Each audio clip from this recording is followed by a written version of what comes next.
Hey folks, Würfel here, and today we're gonna have a look at my dice cam. What a dice cam is, you ask? Good question.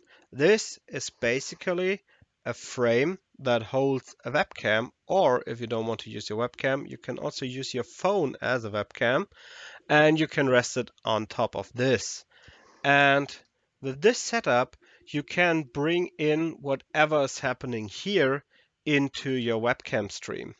For that, we need OBS Studio. OBS is a software that can merge multiple image and video sources as well as audio and all that stuff into one single video stream. So this is used by a lot of streamers out there. You can also use it to make the video recordings, and I use it for my live streams. I use it for my video recording, and there is a webcam plugin that you can download.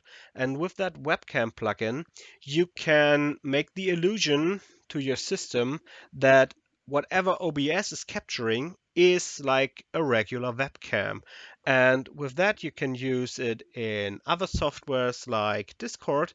And me and my group are playing via Discord, and we use our webcams for that so we can see each other. And with this, I will show you how it looks. So this is all the stuff that the camera shows. And you can see that's a lot of stuff, and you don't need all of that because, I mean, yeah, we have pretty dice, but we want to focus on rolling those dice. So we can cut off the sides a little bit and place it here in a corner. And now we have the focus sitting on the area of interest. And in this case, this is fairly simple, the area where we roll our dice. So whenever I take one of my dice and throw it, everyone else can see it.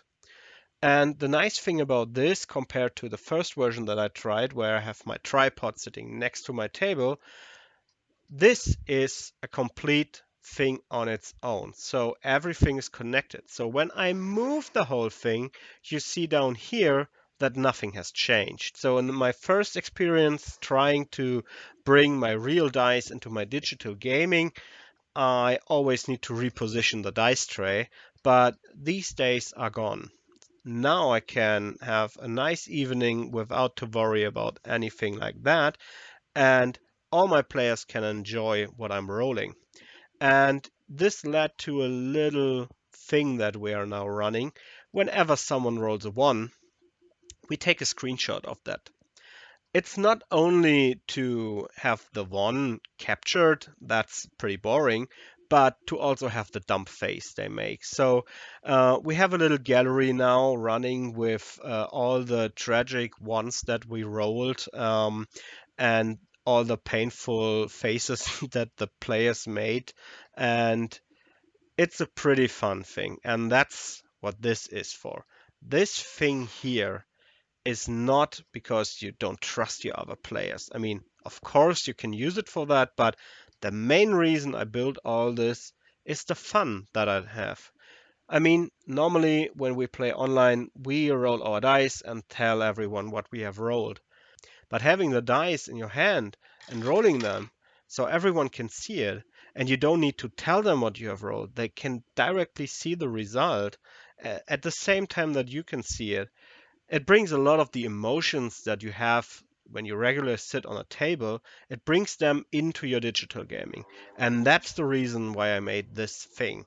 And what you need for this is fairly simple. You need a laser cutter. And I think, especially in the US, it's fairly easy to reach one. Um, and then you just cut out the vector files that are linked in the description down below. I made two versions, one for 8mm, one for 6mm. If there's any special size that you want to be covered, then let me know in the comments down below, and I try to make the thickness of that as well and upload those files. There's even a little bit more than only these two file sets for cutting this out. There's also a little bit of accessory.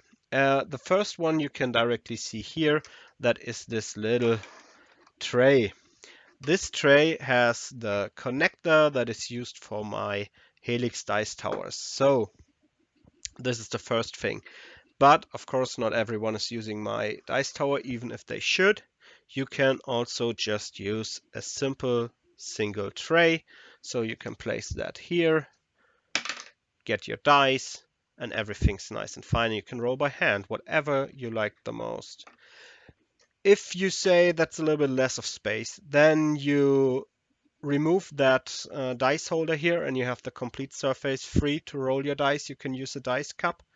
If you say I have other dice towers that I want to use, then I have this double hex tray, and you can simply place your dice tower in the second half. Of course, there's a little bit more than that. In the beginning, I started a little bit bigger, so there's a large version of the bottom plate. This large version is really for those who want to use their own trays, that want to use these folding trays, for example. Then you can use this. It's fairly big, and it is not coming with a dice holder. That's for the small one only. Um, then you have these standees here. These are the single standees. You need the single standees if you want to work with the big plate, or if you want to work on the small plate without a dice holder. If you want to work with the dice holder, as this is 2 layers of material, you need the standees with the double. And that's basically what you need. And the assembly is fairly easy. You need just to put your parts together and squish them in place, and that's it. You just stack them together. Just make sure you measure your material so you're good to go. If you have any tolerances in that, if your material is slightly bigger, then just scale up the whole thing. I made 3 files on Thingiverse. First, the 8mm version. Second is the 6mm version. And the third one is the tray collection. This tray collection will be called magnetic tray collection because these are magnetic trays.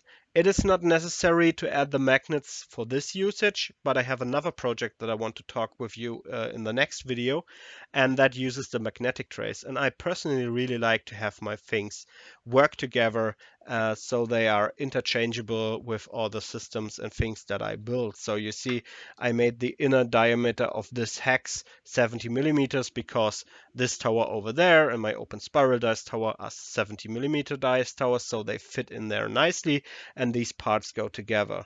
And so I built everything on the same base so that everything is working with all the other stuff that I do. Additionally, you can, as you see here, add some LED strips if you want. They are not necessary, but they make the whole light setup here a little bit nicer. Everything is well lit, especially when I play. I like to dim the light in the room. And how it works is also fairly simple. You just place this right next to your computer. I'm right-handed, so everything is set up for the right side. If you're left-handed and you want to use this, then just cut out the part and flip it on the other side so that the opening is over there. And then your dice tower can go on the other side and you can work on the left side. But for me, it's quite nice because I'm not interfering with the camera or anything like that. I can easily reach that point from where I'm sitting and everything's fine. So I think that wraps it all up. This is the whole dice cam thing. I hope you enjoyed it, and if so, please leave a like down below.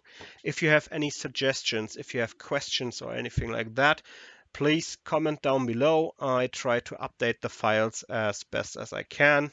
And until we see us in our magnetic dice tray topic, I wish you a lot of fun building one of these. Please share some pictures if you do, and I hope to see you on the next one. And until that, happy dice making, happy crafting, and happy gaming. Bye!